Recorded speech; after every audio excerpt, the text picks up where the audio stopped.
तो दोस्तों, आज मैं आपको सुनाऊंगी जैसी करनी वैसी भरनी, बूढ़ी माँ की कहानी। सरला भूख से परेशान हो गई थी।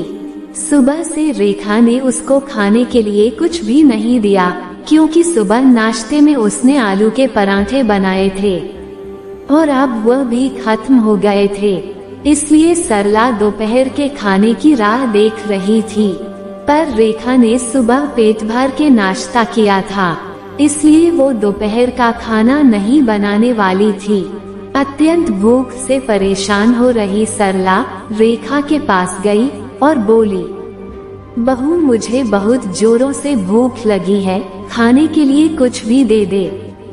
सरला का कहना सुनकर रेखा मुंह टेढ़ा करके बोली, दिन भर सिर्फ आपको भूख ही लगती है, दूसरा तो कुछ भी काम नहीं रहता आपको। उस टेबल पर चने रखे हैं, वही खाकर पानी पी के सो जाओ। आज दोपहर को मैं मेरी फ्रेंड के साथ बाहर जाने वाली हूँ, इसलिए खाना तो रात को ही बनाऊंगी। ये सुन के सरला का मन उदास हो गया। फिर सरला धीरे से बोली, तू कहे तो मैं खुद के लिए कुछ बना लूं। रेखा गुस्से से बोली, एक व्यक्ति के लिए खाना बनाओगी क्या आप? सोचकर रेखा किचन में गई और उसने फ्रिज में रखे हुए बासी चावल निकाले। अचार के साथ वह चावल एक थाली में परोसकर सरला के आगे रखकर बोली कि खा लो। ऐसा कहकर बस लेकर रेखा घर के बाहर चली गई। चावल फ्रिज में रखे थे, तभी वह खराब हो गए थे। उनसे गंदी बदबू आ रही थी। सरला ने गुस्से से वह चावल डस्टबिन में डाल दिए।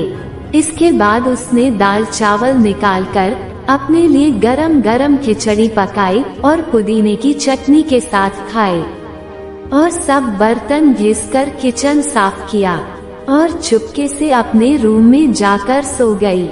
रेखा ने भले ही खाना पकाने से मना किया था, पर यह घर उसका भी था और वह खुद का खाना खुद बना सकती है। दूसरे दिन सुबह सरला अपने रूम में बैठी थी। उतने में उसका बेटा रोहित उधर आया और बोला, माँ, आजकल महंगाई बहुत बढ़ गई है, मुझे घर खर्च चलाना भी बहुत कठिन हो रहा है। ऊपर से पापा की 13वीं पर भी बहुत खर्च हुआ। माँ, मैं सोच रहा था कि एक रूम किराए पर दिया जाए। घर का किराया आने पर घर खर्च में थोड़ी मदद होगी। सरला बोली, बेटा, तुझे जो ठीक लगे तू वही कर। उसके बाद रोहित गला साफ करते हुए बोला, माँ, तेरा रूम खाली कर दे और नीचे के छोटे रूम में शिफ्ट हो जा। उस छोटे रूम में टॉयलेट और बाथरूम नहीं है, तो उसे कोई किराए पर नहीं लेगा। सरला चौंक गई और बोली, पर वह रूम छोटा है और वो तो स्टोर रूम है, मैं उधर रहूंगी तो टॉयलेट बाथरूम कैसे जाऊंगी? रोहित बोला, माँ, तू आंगन के टॉयलेट में जाया कर, तू तो घर ही रहती है ना। जिसको हम रूम किराए पर देने वाले हैं, उसको तो सारी सुख सुविधा तो चाहिए ना। वैसे भी ये रूम बहुत बड़ा है, पापा के जाने के बाद तुझे इतने बड़े रूम की क्या जरूरत है? सरला कुछ क्षण शांत रही और सोचने के बाद बोली, टेरेस पर जो रूम है वह भी हम किराए पर दे सकते हैं, उस रूम में सब सुख सुविधा है। उस पर रोहित बोला, नहीं माँ, वह रूम हम किराए पर नहीं दे सकते, वह अपने मेहमानों के लिए रखा है।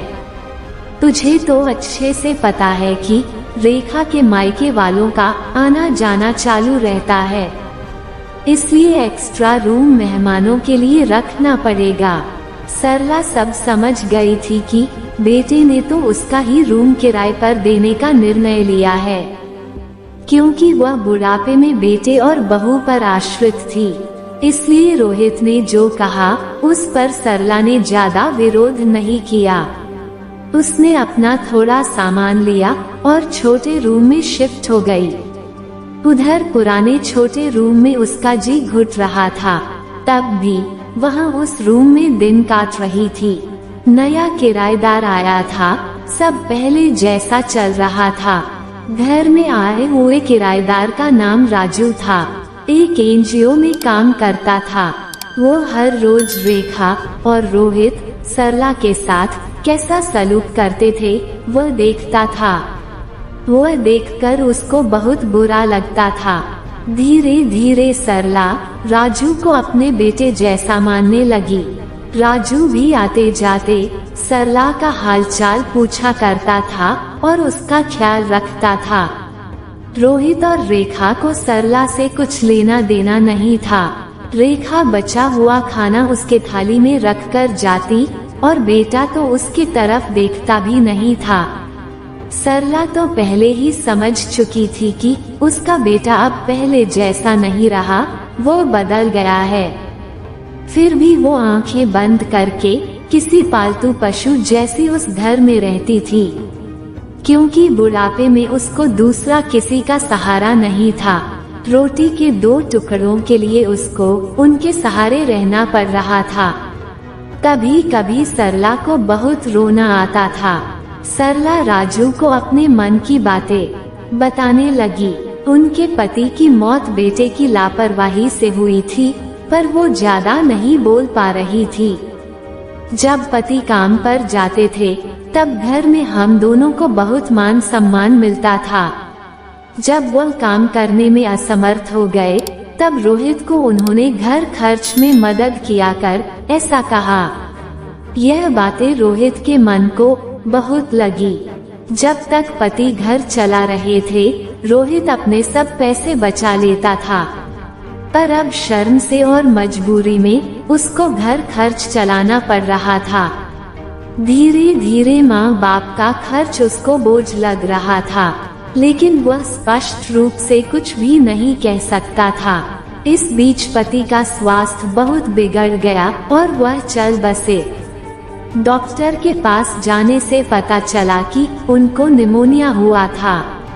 डॉक्टर थोड़ी महंगी दवाई लिखकर देते थे तो रोहित पैसे बचाने के लिए आधी दवाई लेकर आता था।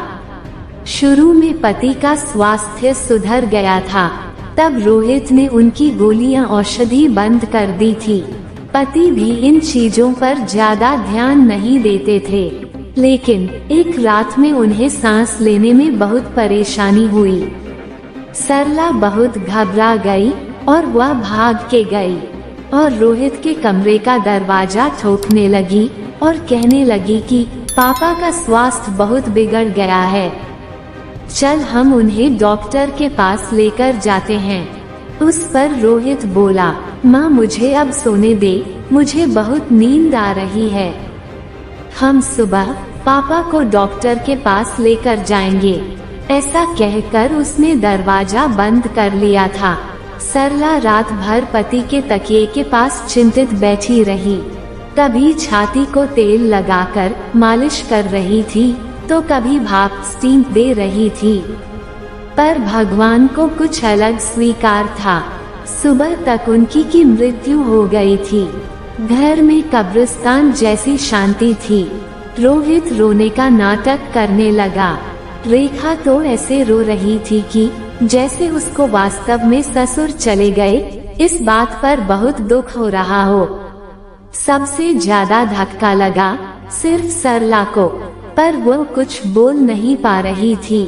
सरला की आंखों से अश्रु आ रहे थे और उसके होंठ थर-थर कांप रहे थे, जैसे कि वो कहना चाहती हो कि अब तुम लोग रोने का नाटक क्यों कर रहे हो।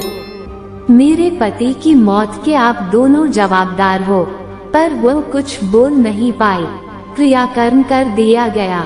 सरला के दिमाग में हमेशा एक बात चलती थी, रोहित ने लापरवाही नहीं की होती तो आज मेरे पति जिंदा होते। उनकी मौत के बाद रेखा और रोहित का व्यवहार बहुत बदल गया था। सरला को भी उनके व्यवहार की आदत पड़ गई थी, इसलिए वह उनकी तरफ से कोई भी अपेक्षा नहीं रखती थी। पर उसका मन उसे अंदर ही अंदर उसे खाए जा रहा था। ऐसी औलाद को सबक भी नहीं सिखा सकती।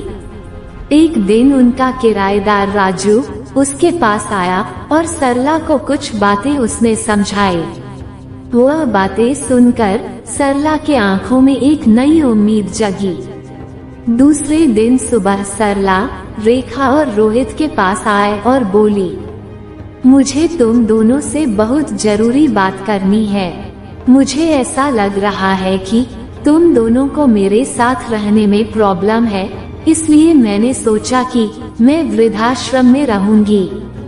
सरला का कहना सुनकर रेखा बहुत खुश हो गई। रोहित ने थोड़ा दुखी होने का नाटक किया। फिर थोड़ी देर में सरला ने उन दोनों के चेहरे के हाव भाव देखे और बोली, रोहित तुझे दुखी होने की जरूरत नहीं है और रेखा तुझे इतना खुश होने की जरूरत नहीं है। पहले मेरी सब बातें सुन लो। और सरला हंसकर बोली, यह बातें सच्ची है कि वृद्धाश्रम में रहूंगी, पर मैं इस घर से कहीं नहीं जाऊंगी। मैं इस घर को ही वृद्धाश्रम बनाऊंगी। अब यहाँ तुम्हारे जैसे स्वार्थी बेटे और बहू यहाँ नहीं रहेंगे। मेरे जैसे बूढ़े लोग यहाँ रहेंगे, ये मेरा आखिरी निर्णय है। ये सुनकर रोहित और रेखा दोनों ही चौंक गए। रोहित और रेखा एक दूसरे की तरफ देखने लगे। उन दोनों ने सोचा था कि सरला घर छोड़कर चली जाएगी तो वह दोनों खुशी से रहेंगे। उनको लगा था कि अब उनको सरला की जवाबदारी लेनी नहीं पड़ेगी, उसका ख्याल नहीं रखना पड़ेगा। पर इधर तो सब उल्टा हो गया था। सरला का कहना सुनकर रोहित गुस्से से बोला, माँ तेरा दिमाग तो ठीक है ना, इस घर पर मेरा अधिकार है, फिर तू इस घर को कैसे वृद्धाश्रम बना सकती है? तू भूल रहा है बेटा, अभी तक ये घर मेरे ही नाम पर है। सरला गुस्से से बोली, तुम दोनों ने मुझे बहुत परेशान किया है। छोटी छोटी बातों पर मेरा अपमान किया है। बीमारी के वक्त भी मुझ पर ध्यान नहीं दिया। खाने पीने के लिए भी मुझे बहुत तरस आया। तेरे पिताजी भी मुझे छोड़कर चले गए। अगर मैंने कठोर निर्णय नहीं लिया तो मेरा भी वही हाल होगा जो तुम्हारे पापा का हुआ था। इसलिए मैंने सोचा कि बेटे के झूठे प्यार के जाल में फंसने से अच्छा मैं अपने बारे में सोचूं। रोहित घुटनों पर आकर बोलने लगा, माँ मुझे माफ कर दे, हम दोनों तेरा अच्छे से ख्याल रखेंगे, तेरा कभी भी अपमान नहीं करेंगे, पर तू इस घर को वृद्धाश्रम मत बना।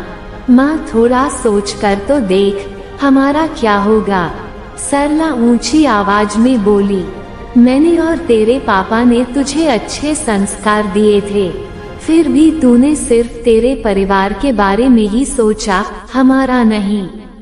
फिर मैं तेरा कैसे सोचूं? तू तेरे परिवार का सोच, मेरी चिंता मत कर और जल्द से जल्द ये घर छोड़कर चला जा, क्योंकि इस घर में अब अच्छे लोग रहने आ रहे हैं। इतना कहकर सरला अपने रूम में चली गई। रोहित और रेखा शांत सरला को जाते हुए देखते ही रह गए। सरला ने अपने जैसे बूढ़े लोगों को उसके घर में आश्रय दिया। राजू की मदद से वृद्धाश्रम अच्छे से चलने लगा। दोस्तों, आजकल के लड़कों ने बूढ़े लोगों के साथ गैर व्यवहार किया तो बूढ़े लोग भी कठोर निर्णय ले सकते हैं। तो दोस्तों, उम्मीद है आपको कहानी अच्छी लगी होगी। अगर अच्छी लगी हो तो लाइक जरूर करें। धन्यवाद।